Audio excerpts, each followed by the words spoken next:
રાણપુરમાં બ્રિજના stability report મુદ્દે youth કોંગ્રેસનું રસ્તા રોકો આંદોલન, ટ્રાફિક જામ. નમસ્કાર દર્શક મિત્રો, SS2 ન્યૂઝને સબસ્ક્રાઇબ કરો અને અમને ફેસબુક અને ઇન્સ્ટાગ્રામ પર ફોલો કરો. જોડાઓ. બોટાદ જિલ્લાના રાણપુર શહેરમાં આવેલ સુખભાદર નદી ઉપરના મુખ્ય બ્રિજનો સ્ટેબિલિટી રિપોર્ટ હજુ સુધી જાહેર ન થતા મામલો ગરમાયો છે. આ મુદ્દે રાણપુર યુથ કોંગ્રેસ દ્વારા આજે રસ્તા રોકો આંદોલન કરવામાં આવ્યું હતું. પ્રદર્શનકારીઓએ બ્રિજની સલામતી અંગે ચિંતા વ્યક્ત કરતા તંત્ર સામે ઉગ્ર વિરોધ નોંધાવ્યો હતો. યુથ કોંગ્રેસના કાર્યકરોએ માંગ કરી હતી કે તાત્કાલિક સ્ટેબિલિટી રિપોર્ટ જાહેર કરવામાં આવે તેમજ લોકોની સુરક્ષાને ધ્યાનમાં રાખીને નવો બ્રિજ બનાવવામાં આવે. આંદોલન દરમિયાન કાર્યકરોએ ચીમકી આપી હતી કે જો વહેલી તકે સ્ટેબિલિટી રિપોર્ટ જાહેર નહીં કરવામાં આવે અને ભવિષ્યમાં કોઈ અનિચ્છનીય ઘટના બનશે તો તેની સંપૂર્ણ જવાબદારી તંત્રની રહેશે. આ રસ્તા રોકો આંદોલનના કારણે પુલ ઉપર ભારે ટ્રાફિક જામ સર્જાયો હતો, જેના કારણે વાહન ચાલકોને મુશ્કેલીઓનો સામનો કરવો પડ્યો હતો. ઘટના સ્થળે પોલીસ તૈનાત રહી હતી અને પરિસ્થિતિને નિયંત્રણમાં લેવા પ્રયત્નો હાથ ધરાયા હતા. હાલ તંત્ર તરફથી આ મુદ્દે કોઈ સત્તાવાર નિવેદન બહાર આવ્યું નથી, પરંતુ સ્થાનિક લોકોમાં ભય અને ચિંતા જોવા મળી રહી છે.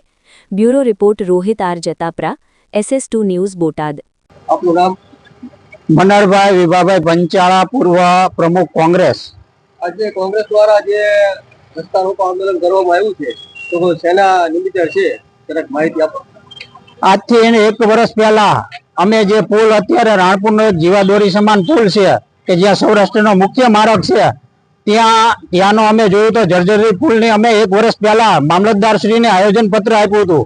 પછી એ આયોજનના આધારે મામલતદારશ્રીએ સ્ટેબિલિટી રિપોર્ટ કરવા ગાડી અધિકારીઓ આવ્યા હતા. એ જે સ્ટેબિલિટી રિપોર્ટ હજી સુધી કોઈ જાહેર કર્યો નથી કે એ સ્ટેબિલિટી કેવો છે, શું છે, પુલ પડી જાય એવો છે કે ચાલે એવો છે, એવું હજી લગીને કોઈ પ્રજાને ખબર પડી નથી. એના માટે અમે આજથી લગી 8 મહિના લગી અમે શાંતિ રાખી કે સ્ટેબિલિટી રિપોર્ટ આવે તો અમે જાણ પ્રજાને કરી હતી કે ચાલે એવો કે નથી ચાલે એવો. પણ હજી લગીને આ અધિકારીઓ હાવ નફ્ફટ થઈ ગયા છે કે આનો કોઈ રિપોર્ટ આપતા નથી. એના કારણે આજ અમે રસ્તા રોકો આંદોલન કર્યું હતું. સંસદ સભ્યોએ આપણે બસ સ્ટેન્ડ ઉપર એવું જાહેરાત કરી હતી કે મને પણ અજાણ છું કે હજી પુલ જર્જરિત હાલતમાં છે કે નથી, તો એ બારામાં આપનું શું કહેવું?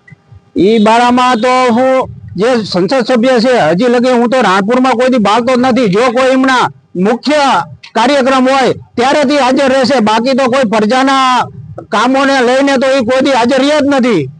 રાણપુરનો પુલ જર્જરિત હાલતમાં છે, સંસદ સભ્ય છતાં એમ કે છે કે મારી ધ્યાન બહાર છે.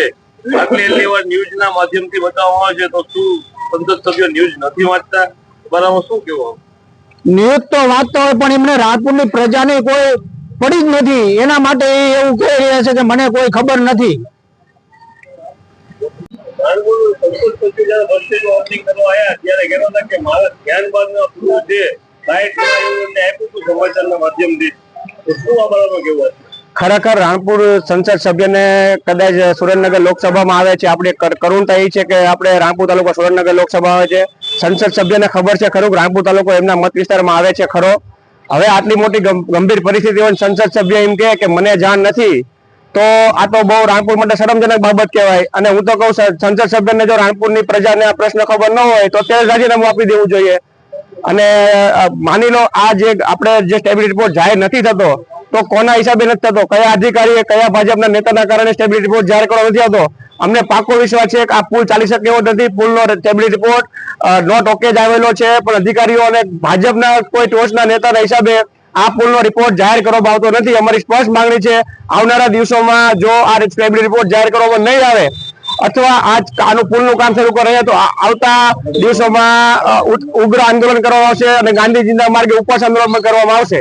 અગાઉ પણ પત્રકાર દ્વારા મામલતદારના પ્રાંતને માંગણી કરી હતી સ્ટેબિલિટી રિપોર્ટ માટેની, એ પણ અલગ રહે છે, તો એ બારામાં શું? અધિકારીઓ એવું કે છે પુલનો રિપોર્ટ ઓકે આવી ગયો છે. અમે એમની પાસે રિપોર્ટ પણ માંગ્યો કે ભાઈ તમે અમને રિપોર્ટ દેખાડો તો અમે રાણપુરની પ્રજા સમક્ષ રિપોર્ટ મૂકી શકીએ કે ભાઈ રિપોર્ટ સ્ટેબિલિટી રિપોર્ટ ઓકે છે.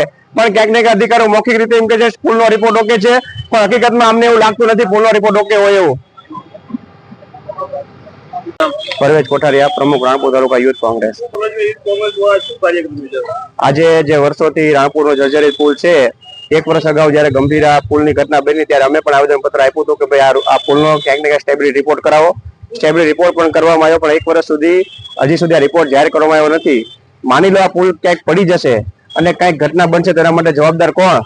આ પુલ સૌરાષ્ટ્રનો મેઇન પુલ છે. અહીંયાથી પાળિયાદ વિરધામ મંદિરે જવાય છે, અહીંયાથી સૌરાષ્ટ્ર સાળંગપુર મંદિરે ધામ જવાય છે. આ પુલ રાણપુરનો મુખ્ય પુલ છે. અહીંયા પુલની આ બાજુ આખું રાણપુર ગામ વસવાટ કરે છે.